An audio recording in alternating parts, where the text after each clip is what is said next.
ഫെബ്രുവരി 2 ഞങ്ങളെ റൂമിൽ നിന്നും കൊണ്ടുപോയി. കയ്യിലും കാലിലും ചങ്ങലയിട്ട് ബന്ധിപ്പിച്ചു. 40 മണിക്കൂർ നീണ്ടുനിന്ന യാത്ര. ചങ്ങലയടിച്ചത് അമൃത്സറിൽ വന്നിറങ്ങിയപ്പോൾ മാത്രം. 40 വയസ്സുള്ള ഹർവീന്ദർ സിംഗ് പറഞ്ഞതാണിത്. അമേരിക്കയിൽ നിന്ന് തിരിച്ചയച്ച അനധികൃത കുടിയേറ്റക്കാരായ ഇന്ത്യക്കാരിൽ ഒരാളാണ് ഹർവീന്ദർ. നരകം എന്നാണ് ആ യാത്രയെ അവർ വിശേഷിപ്പിച്ചത്. അമേരിക്കയിൽ നിന്നും മിലിറ്ററി വിമാനത്തിൽ ചങ്ങലയിൽ ബന്ധിച്ച് തിരിച്ചയച്ച ഇന്ത്യക്കാരായ കുടിയേറ്റക്കാർ, അവരെ മനുഷ്യത്വരഹിതമായ രീതിയിലൂടെ കൊണ്ടുവന്ന അമേരിക്കയുടെ സന്ദേശം എന്താണ്? പാർലമെന്റിനകത്തും പുറത്തും പ്രതിപക്ഷമടക്കമുള്ളവർ ശക്തമായി പ്രതിഷേധിച്ചതോടെ വിദേശകാര്യമന്ത്രി എസ് ജയശങ്കർ പ്രതികരിച്ചു. ഇത് അമേരിക്കയുടെ നയമാണത്രേ. ഡീപ്പോർട്ടേഷൻ ചെയ്യുന്ന സമയത്ത് അമേരിക്ക എല്ലാവരെയും ഇങ്ങനെ ചങ്ങലയിൽ ബന്ധിച്ചാണോ തിരിച്ചയക്കാറുള്ളത്? നോക്കാം ഫാക്ട് ആൻഡ് ഫോക്കസ്. ഫെബ്രുവരി 5 ബുധനാഴ്ചയാണ് അമേരിക്കയുടെ പ്രതിരോധ വിമാനം അമൃത്സറിൽ വന്നിറങ്ങിയത്. അതിലുണ്ടായിരുന്നത് സ്ത്രീകളും കുട്ടികളും ഉൾപ്പെടെ ചങ്ങലയിൽ ബന്ധിച്ച 104 ഇന്ത്യക്കാർ. ഇങ്ങനെ മോശമായി പെരുമാറിയ ട്രംപ് സർക്കാർ നടപടിയിൽ ആശങ്ക അറിയിച്ചിട്ടുണ്ട് കേന്ദ്ര സർക്കാർ എന്നാണ് ഇന്ത്യൻ വിദേശകാര്യ സെക്രട്ടറി വിക്രം മിസ്രി മാധ്യമങ്ങളോട് പറഞ്ഞത്. ഇന്ത്യക്കാർ എന്ന് കരുതപ്പെടുന്ന 487 ആളുകളെ അമേരിക്കയിൽ നിന്ന് പുറത്താക്കാനുള്ള ഫൈനൽ ഓർഡറുകളാണ് ഇതുവരെ അമേരിക്ക ഇന്ത്യയെ അറിയിച്ചിട്ടുള്ളത്. 298 വ്യക്തികളെ സംബന്ധിച്ചുള്ള വിശദാംശങ്ങൾ കൈമാറിയിട്ടുണ്ടെന്നാണ് വിദേശകാര്യ സെക്രട്ടറി മാധ്യമങ്ങളോട് പറഞ്ഞത്. ഇനിയും അമേരിക്കൻ വിമാനങ്ങൾ ഇന്ത്യക്കാരെ ചങ്ങലക്കിട്ട് കൊണ്ടുവരുമെന്നർത്ഥം. അപ്പോഴും മോഡിയും ട്രംപും തമ്മിലുള്ള പരസ്പര സ്നേഹബന്ധത്തിനിടയിലും സർക്കാരിന് രാജ്യത്തിൻ്റെ പൗരന്മാരുടെ അന്തസ്സുറപ്പ് വരുത്താൻ കഴിയുന്നില്ല എന്നതാണ് പ്രശ്നം. രാജ്യത്തിൻ്റെ അഭിമാനത്തിനേറ്റ മുറിവാണ് അമേരിക്കയുടെ നടപടി എന്നാരോപിക്കുമ്പോഴും വിദേശകാര്യമന്ത്രി വിഷയം ലഘൂകരിക്കാൻ ശ്രമിക്കുകയാണ്. കഴിഞ്ഞ ദിവസം വിദേശകാര്യമന്ത്രി പാർലമെന്റിൽ പറഞ്ഞത് വാഷിംഗ്ടൺ 2012 മുതൽ പിന്തുടർന്നു വരുന്ന സ്റ്റാൻഡേർഡ് ഓപ്പറേഷൻ പ്രൊസീജിയർ മാത്രമേ ഇപ്പോഴും പ്രയോഗിച്ചിട്ടുള്ളൂ എന്നാണ്. അമേരിക്കയെ വെളുപ്പിക്കാൻ പറ്റിയ നല്ല ന്യായീകരണം. അമേരിക്കൻ ഗവൺമെന്റിന്റെ ഇമിഗ്രേഷൻ ആൻഡ് കസ്റ്റംസ് എൻഫോഴ്സ്മെന്റ് അതോറിറ്റികൾ പിന്തുടർന്നുകൊണ്ടിരിക്കുന്ന 2012 മുതലുള്ള എസ് ജയശങ്കർ പറഞ്ഞ സ്റ്റാൻഡേർഡ് ഓപ്പറേറ്റിംഗ് പ്രൊസീജിയറിൽ ഇങ്ങനെ മനുഷ്യരെ ചങ്ങലക്കിടണമെന്നുണ്ടോ? അമേരിക്കയിൽ താമസിക്കുന്ന അനധികൃത കുടിയേറ്റക്കാരെ എങ്ങനെയാണ് US-ൽ നിന്ന് പുറത്താക്കുന്നത് എന്ന് നോക്കാം. അനധികൃത കുടിയേറ്റക്കാരെ ഏലിയൻസ് എന്നാണ് അമേരിക്ക വിളിക്കാറ്. അതിനർത്ഥം വിദേശികളെന്നോ പൗരന്മാരല്ലാത്തവരെന്നോ അമേരിക്കക്കാരല്ലാത്തവർ എന്നോ ഒന്നുമല്ല, അന്യഗ്രഹ ജീവികൾ എന്നാണ്. ഇമിഗ്രേഷൻ ആൻഡ് നാഷണാലിറ്റി ആക്ട് അഥവാ INA പ്രകാരം ലിസ്റ്റ് ചെയ്യപ്പെടാത്ത മനുഷ്യരെല്ലാം ഇവർക്ക് അന്യഗ്രഹ ജീവികളാണ്. അമേരിക്ക 1952 നടപ്പിലാക്കിയ ഈ ഇമിഗ്രേഷൻ ആൻഡ് നാഷണാലിറ്റി നിയമം ആർക്കും പരിശോധിക്കാം. അതിൽ 5ാമത് തലക്കെട്ട് തന്നെ ഏലിയൻ ടെററിസ്റ്റ് റിമൂവൽ പ്രൊസീജിയർ എന്നാണ്. അന്യഗ്രഹ ജീവികളായ ഭീകരരെ നീക്കം ചെയ്യുന്നതിനുള്ള നടപടിക്രമങ്ങളെന്ന്.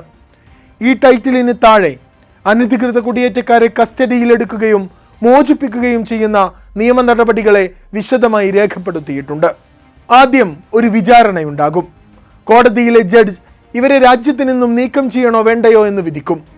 അങ്ങനെ നീക്കം ചെയ്യാനാണെന്ന് വിധിയെങ്കിൽ ആ വ്യക്തിയെ തടങ്കലിലാക്കും.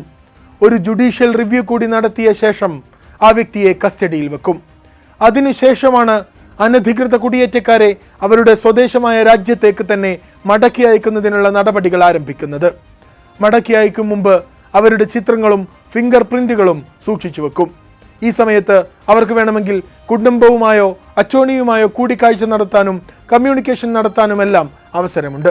ആവശ്യമെങ്കിൽ എംബസിയുമായും ബന്ധപ്പെടാം. ഇനി എങ്ങനെയാണ് ഡീപ്പോർട്ടേഷൻ നടപടികൾ എന്ന് നോക്കാം. ഡീപ്പോർട്ടേഷൻ പ്രോസസ് മനസ്സിലാക്കാൻ US ഇമിഗ്രേഷൻ ആൻഡ് കസ്റ്റംസ് എൻഫോഴ്സ്മെന്റിന്റെ അഥവാ ICEയുടെ ഔദ്യോഗിക വെബ് പേജിൽ കൊടുത്ത ഫാക്ട് ഷീറ്റ് നോക്കിയാൽ മതി. ഇതിൽ പറയുന്നത് പ്രകാരം ICEക്ക് ഒരു പ്രൈമറി എയർ ട്രാൻസ്പോർട്ടേഷൻ ഡിവിഷൻ ഉണ്ട്. US immigration and customs enforcement air operations എന്നാണ് അതിൻ്റെ പേര്, അഥവാ IAO. ഈ IAO ആണ് അന്യഗ്രഹ ജീവികളെന്ന് അവർ വിളിക്കുന്നവരെ കൈമാറാനും നീക്കം ചെയ്യാനുമെല്ലാം ഏൽപ്പിക്കപ്പെട്ടവർ. IAOയും ICEയുടെ ഫീൽഡ് ഓഫീസർമാരും ഹോംലാൻഡ് സെക്യൂരിറ്റി ഡിപ്പാർട്ട്മെന്റുമെല്ലാം പരസ്പര സഹകരണത്തോടു കൂടിയാണ് അനധികൃത കുടിയേറ്റക്കാരുടെ ഡീപ്പോർട്ടേഷൻ നടത്തുന്നത്. 2 രൂപത്തിലാണ് കുടിയേറ്റക്കാരെ തിരിച്ചയക്കുക. ഒന്ന് കൊമേഴ്ഷ്യൽ വിമാനങ്ങൾ വഴി, രണ്ടാമത്തേത് ചാർട്ടേഡ് വിമാനങ്ങൾ വഴിയും. ഈ 2 രൂപം മാത്രമേ വെബ്സൈറ്റിൽ കൊടുത്തിട്ടുള്ളൂ.